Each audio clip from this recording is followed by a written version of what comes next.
Enron Corporation empleó diversos mecanismos de corrupción y aprovechó la desregulación del sector energético y débil regulación y supervisión del sector financiero y del mercado de valores, ejecutar una variedad de operaciones fraudulentas de gran envergadura.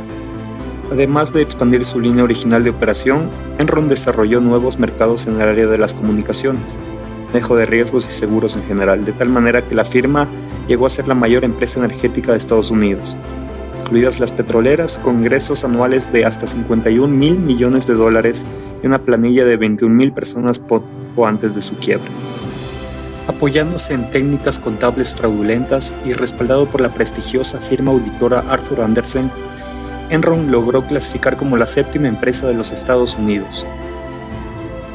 Jeff Skilling adoptó la valoración mark-to-market, el método por el cual el valor de los activos se contabilizan por su precio de mercado en cada momento del cierre contable. Este criterio contable era utilizado para poner a valor presente neto los flujos futuros de negocios que no estaban hechos o que estaban en curso de realizarse, tal suerte que se contabilizaban como ingresos hechos que no habían acontecido, y esos ingresos ficticios formaban parte de los beneficios de la compañía. Todo realizado bajo la mirada complaciente de los auditores de Arthur Andersen. Para encubrir su engaño, Enron utilizó cruces de operaciones entre filiales de la empresa para disfrazar pérdidas y obtener financiación que no era contabilizada como deuda. La situación era insostenible a largo plazo, aunque los directivos de Enron decidieron continuar con el engaño. Para alcanzar el objetivo de convertirse en la mejor empresa del mundo, Enron requería tener una inyección de liquidez constante, lo cual a su vez hacía necesario tener unos ratios de deuda y capital favorables, así como un precio alto de acciones. El balance de Enron por sí solo no era suficientemente amplio como para poder hacer soporte ante el impresionante crecimiento que la empresa estaba experimentando. Antecedentes. En julio de 1985, Houston Natural Gas se fusiona con InterNorth, una pequeña distribuidora de gas natural, para formar Enron Corporation. La empresa Houston Natural Gas acaparaba el mercado de este-oeste, mientras que InterNorth acaparaba el mercado de norte a sur, por lo cual, al fusionarse ambas compañías lograron equiparar el mercado norteamericano, ya que se complementaban. Principales protagonistas: Kenneth Lane, Jeff Skilling, Andrew Fastow.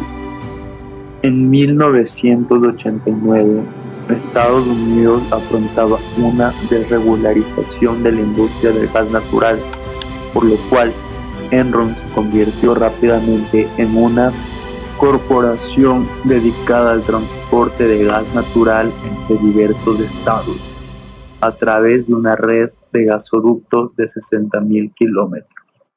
En 1999, la compañía se dedicó a comprar gas e electricidad a los productores y vender a precios más elevados. Dichas negociaciones se realizaban a través de la plataforma Enron Online. Su éxito se debe a que la empresa tenía una estrategia que se basaba en 3 actividades fundamentales de comercialización: energía, mayoreo y servicios globales. La empresa empezó a tener una decaída, no generaba ganancias, se endeudó a grandes magnitudes y tenían que mantener su buen estado crediticio.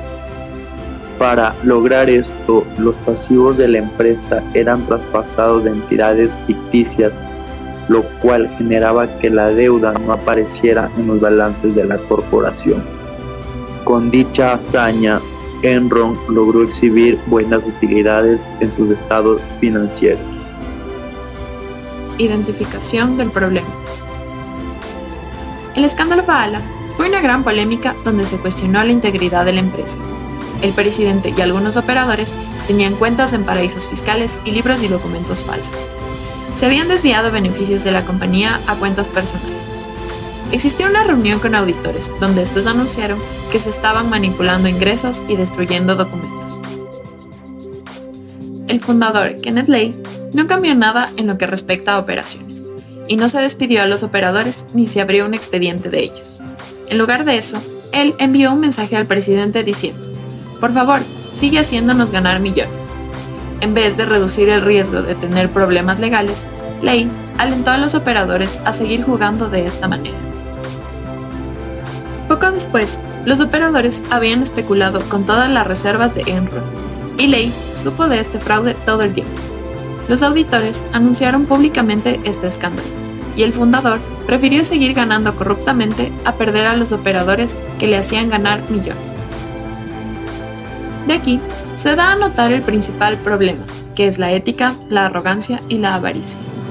Enron fue uno de los más grandes escándalos que conmocionó al mundo entero, ya que se engañó a todos los inversionistas que creyeron en la empresa. La empresa obstruyó a la justicia y engañaron a sus empleados, accionistas y clientes. Falsificaron documentos y abusaron de la confianza y el poder que gozaban por su condición de ser dueños y líderes organizacionales. Los ejecutivos de esta compañía ocultaron y manipularon información contable y financiera, y obtenían altas ganancias a través de mantener el valor más alto posible del precio de las acciones, cuando las utilidades eran patéticas. Enron creó compañías especiales para ocultar las deudas y rellenar los agujeros financieros, para de esta manera mantener las cotizaciones de acciones en alza. Casos como Enron son consecuencia directa de la conducta no ética de sus altos directivos y su falta de honestidad y transparencia, que es crucial para el trasfondo de confianza que sustenta las operaciones en el mercado de capitales. El error fatídico de Enron fue el orgullo, la arrogancia, la intolerancia y la avaricia, de las que fueron víctimas sus propios ejecutivos. Consecuencias. El caso Enron fue el principal detonante en la elaboración de la ley Sarbanes-Oxley, la cual tiene por objeto el establecer medidas de control interno más rígidas y eficientes para evitar que las empresas que cotizan en bolsa realicen fraudes como el que sucedió con la citada Enron. Para los contadores y auditores, esta ley les obliga a extenderse en sus pruebas antes de emitir una opinión que avale la información presentada en los estados financieros de las compañías. Financieramente, la quiebra de Enron impactó a las dos empresas involucradas, Enron y Arthur Andersen, y a sus acreedores. Defraudó a sus miles de accionistas y empleados. Asimismo, rompió grandes cadenas con sus proveedores. Este suceso tiene un costo social muy alto, pues son muchas las plazas laborales que se pierden entre Enron y Arthur Andersen, que despidieron cerca de 12,000 empleados solo en los Estados Unidos.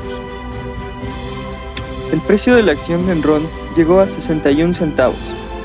Enron contaba con deudas de más de 31.800 millones de dólares. Los accionistas tenían pérdidas de 26,000 millones. Consecuencias internacionales. Con su presencia en cerca de 40 países y una serie de empresas asociadas, el colapso de Enron repercutió en los mercados energéticos en general y en varias compañías que le habían otorgado créditos o tenían contratos con Enron. Con una reputación ya bastante dañada, Arthur Andersen tiene ante sí serios problemas. Muchos de sus mejores empleados han tenido que abandonar la empresa o han sido despedidos. Uno de los prestamistas más importantes de Enron, JP Morgan Chase, anunció pérdidas por 456 millones de dólares en junio del 2002. El Citigroup registró pérdidas por 228 millones de dólares en enero del 2002. Vamos a ver el aprendizaje del caso Enron. En el caso Enron, los altos ejecutivos realizaron transacciones entre los miembros de la administración y firmas externas o afiliadas, de las cuales podían proporcionar la oportunidad para que obtuvieran beneficio personal. Fueron muchas las oportunidades en que el comité de auditoría encontró tarde problemas. La lección fundamental que podemos aprender es que se puede tener todas las reglas contables, pero a la final ninguna regla será suficiente si los altos ejecutivos están cometiendo fraude, maquillando estados financieros, cocinando balances, y si los auditores externos no identifican a tiempo que se está cocinando. Es comestible para los inversionistas y los mercados, siendo muy difícil detectar el fraude. La empresa auditora que ayudó a que Enron maquille estados financieros fue Arthur Andersen, que es como en la actualidad sería PricewaterhouseCoopers o la empresa Deloitte, quienes mostraban informes con grandes ganancias cuando en realidad las deudas superaban a gran escala las ganancias. Enron nunca publicaba información financiera real, haciendo difícil para los accionistas o para los inversionistas el acceso a sus estados financieros reales. Aprendimos que los entes reguladores no deben ser condescendientes con las empresas que no revelan de manera oportuna información, que el auditor debe ser independiente de su cliente siempre, y también que el prestigio de una compañía no basta para garantizar la veracidad, como en el caso de Enron, que muchas compañías pedían de requisito que se tuvieran negociaciones con Enron porque este era como un sinónimo de estabilidad para las empresas.